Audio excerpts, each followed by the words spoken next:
अस्सलामु अलैकुम। Chapter number 4 states of matter part 1 gas हमारा कंटिन्यू है, जिसमें हम डिस्कस करें गैस लॉस। गैस लॉस में हम बॉयल्स लॉ और चार्ल्स लॉ कर चुके हैं। आज की वीडियो में हम डिस्कस करेंगे अवोगाड्रोस लॉ। गैस लॉस में हमने ये पढ़ा है कि 4 फैक्टर्स हैं जो किसी भी गैस का बिहेवियर डिफाइन करते हैं, जिसमें आता है वॉल्यूम, प्रेशर, टेम्परेचर और number of moles.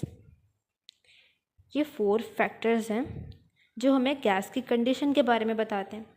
In gas laws में हमने इन फैक्टर्स का रिलेशनशिप पढ़ा। बॉयल्स लॉ में हमने पढ़ा वॉल्यूम और प्रेशर का रिलेशनशिप। फिर चार्ल्स लॉ में हमने देखा वॉल्यूम और टेम्परेचर को। और अब एवोगाड्रो लॉ में हम देखेंगे वॉल्यूम और नंबर ऑफ मोल्स का रिलेशनशिप। तो इन 1811 एक इटालियन साइंटिस्ट जिसका नाम था एवोगाड्रो, इसने स्टडी किया वॉल्यूम और नंबर ऑफ मोल्स का रिलेशनशिप। और जब हम 2 फैक्टर्स को देख रहे होते हैं तो बाकी फैक्टर्स को हम क्या कर देते हैं, कांस्टेंट कर देते हैं। ठीक है, तो एवोगाड्रो ने कांस्टेंट प्रेशर और कांस्टेंट टेम्परेचर पर वॉल्यूम और नंबर ऑफ मोल्स का रिलेशन स्टडी किया और अपना एक लॉ पेश किया जिसे हम कहते हैं एवोगाड्रोस लॉ। अब एवोगाड्रो लॉ में क्या कहते हैं कि volume of a gas is directly proportional to number of moles. किसी भी गैस का वॉल्यूम डायरेक्टली प्रोपोर्शनल है उसके नंबर ऑफ मोल्स से at constant temperature and pressure. Directly proportional means कि अगर हम एक फैक्टर इंक्रीज़ करेंगे तो दूसरा भी इंक्रीज़ हो जाएगा, या फिर अगर हम एक को डिक्रीज़ करें तो दूसरा फैक्टर भी डिक्रीज़ हो जाए। ठीक है, अब फॉर एग्ज़ाम्पल हमने एक कंटेनर लिया, इसमें हमने गैस फिल की, n नंबर ऑफ़ मोल्स इसमें हमने गैस के रखे, इसे हमने रखा कांस्टेंट टेम्परेचर और प्रेशर पे। ठीक है, और इसका एक फिक्स वॉल्यूम है। अब अगर इसमें हम और गैस के मोल्स शामिल कर दें, ठीक है, n को यहाँ पे इंक्रीज़ कर दें, नंबर ऑफ़ मोल्स और ऐड कर दें, तो क्या होगा, इस गैस का वॉल्यूम भी इंक्रीज़ हो जाएगा। ठीक है, तो अगर हम कांस्टेंट टेम्परेचर और प्रेशर पे नंबर ऑफ़ मोल्स को इंक्रीज़ कर दें गैस की, तो उस गैस सैंपल का वॉल्यूम भी इंक्रीज़ हो जाएगा। ये स्टेटमेंट थी एवोगाड्रो लॉ की। ठीक है, हमने क्या पढ़ा, volume is directly proportional to number of moles at constant temperature and pressure. अब यहाँ से अगर हम एवोगाड्रो लॉ की एक्सप्रेशन ड्राइव करें तो कैसे करेंगे, जब भी हम प्रोपोर्शनलिटी का साइन हटाते हैं क्या लगाते हैं, इज़ इक्वल्स टू और एक कांस्टेंट।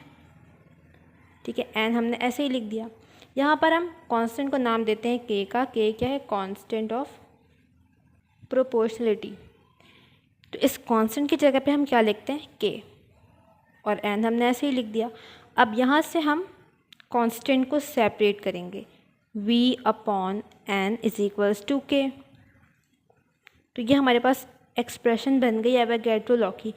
इससे हमें क्या समझ आ रहा है कि अगर हम गैस के वॉल्यूम और नंबर ऑफ़ मोल्स का रेशियो निकालें तो वो कांस्टेंट आएगा। अब फॉर एग्ज़ाम्पल हमारे पास एक कंटेनर है जिसमें हमने गैस फिल की है, ये उस गैस का वॉल्यूम है v और इसमें नंबर ऑफ़ मोल्स हैं n। अब अगर इसी कंटेनर में हम और मोल्स ऐड कर दें, ठीक है, नंबर ऑफ़ मोल्स को हम इंक्रीज़ कर दें,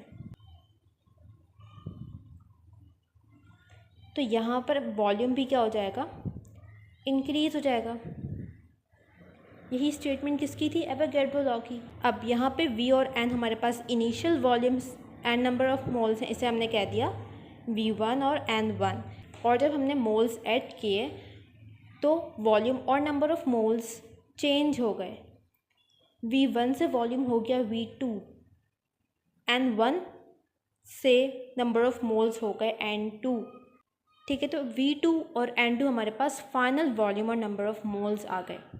अब अगर यही एवोगाड्रो लॉ की एक्सप्रेशन हम इनिशियल वॉल्यूम और नंबर ऑफ मोल्स के लिए लिखें तो क्या लिखेंगे, V1/N1 is equals to K।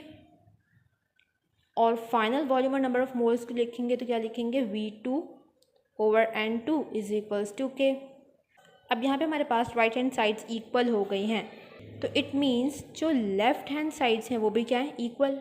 तो इन इक्वेशंस को कंपेयर करके हम क्या लिख सकते हैं, V1/N1 is equals to V2/N2।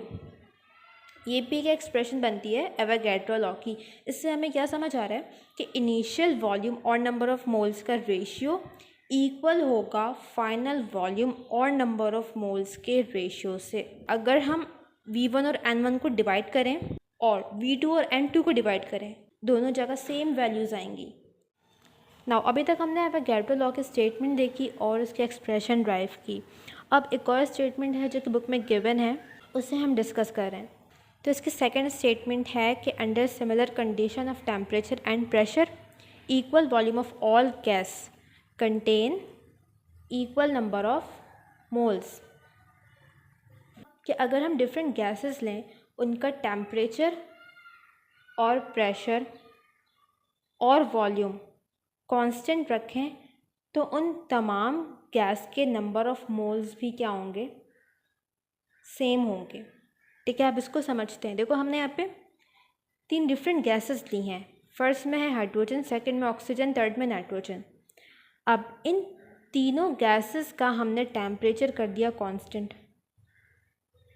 कितना कर दिया, 0 डिग्री सेंटीग्रेड कर दिया फॉर एग्जांपल। और इनका प्रेशर भी हमने कर दिया कांस्टेंट। तीनों को हमने रखा 1 atm प्रेशर पे। ठीक है, और हमने इन गैसेस का इक्वल वॉल्यूम लिया। कितना लिया, फॉर एग्जांपल 1 dm³ ले लिया। ठीक है, 1 dm³ हमने तीनों गैसेस ली हैं। तो अब यहाँ पर जो फोर्थ फैक्टर है नंबर ऑफ मोल्स, ये भी क्या होगा, इन तीनों गैसेस का सेम होगा। जितना हाइड्रोजन का होगा नंबर ऑफ मोल्स, उतना ही ऑक्सीजन के सैंपल में होगा, उतना ही नाइट्रोजन के सैंपल में होगा।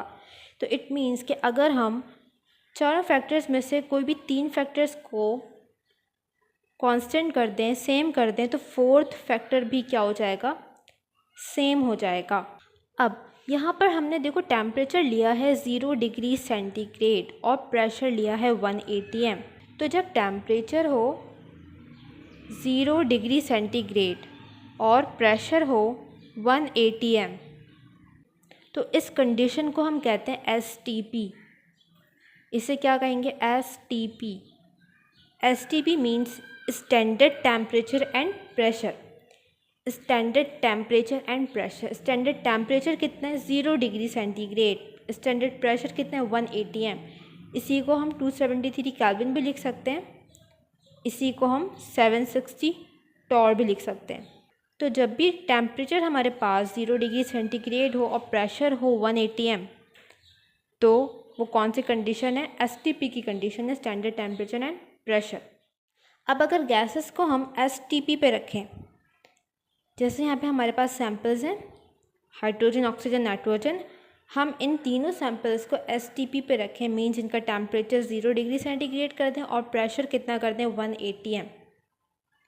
ठीक है, तो ये STP हो गया। STP पे हमने गैस को रखा और अगर इन गैसेस का हमने 1 मोल लिया, ठीक है, कितना लिया, नंबर ऑफ मोल्स कितने लिए, 1 मोल। 1 मोल्स मीन्स 6.02 एक्सपोनेंट 23 मॉलिक्यूल्स। तो यहाँ पर तमाम गैस सैंपल्स कितना वॉल्यूम ऑक्यूपाई करेंगे, 22.4 dm³।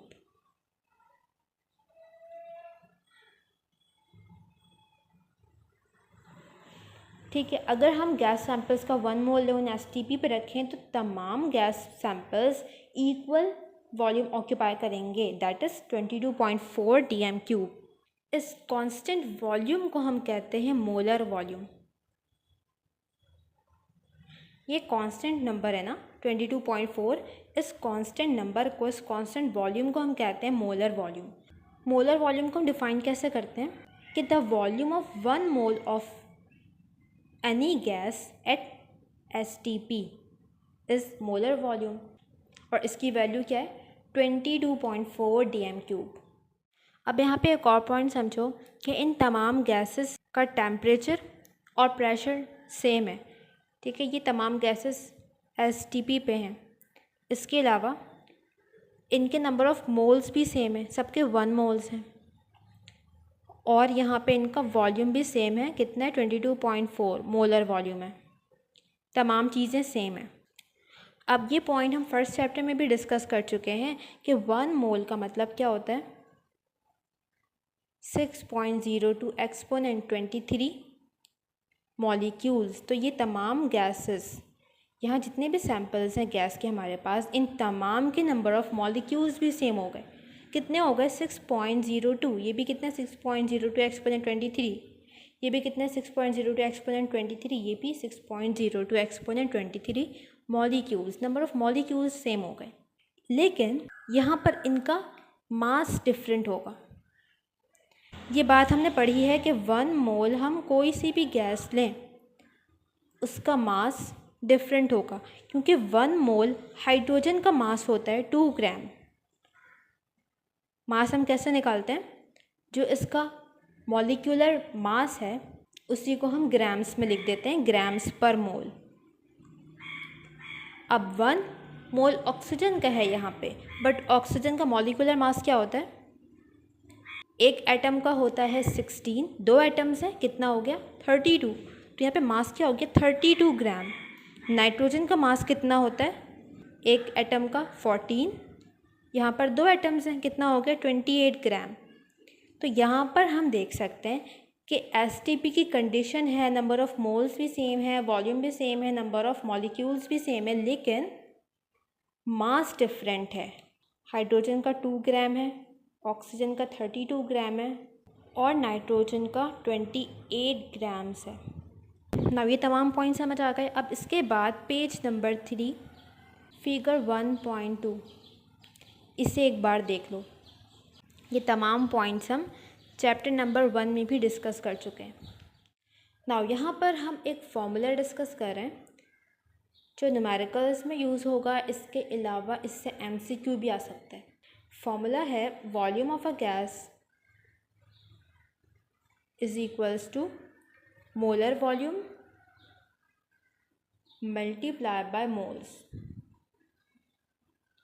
अगर हमें ये कहा जाए कि STP की कंडीशन है, इस कंडीशन पे 4 मोल्स हैं हाइड्रोजन के, ये कितना वॉल्यूम ऑक्यूपाई करेंगे, तो सिंपल हमने क्या करना है, इस 4 मोल्स को मोलर वॉल्यूम से मल्टीप्लाई कर देना है, तो हमारे पास क्या आ जाएगा हाइड्रोजन का वॉल्यूम।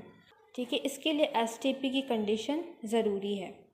ये फॉर्मूला अपने पास नोट कर लो। यहाँ पे हमारा एवोगैड्रो लॉ का टॉपिक कंप्लीट होता है। अब इसके 2 न्यूमेरिकल्स हैं, एक एग्जाम्पल क्वेश्चन है, एक सेल्फ असेसमेंट है, तो वो हम नेक्स्ट वीडियो में कवर करेंगे।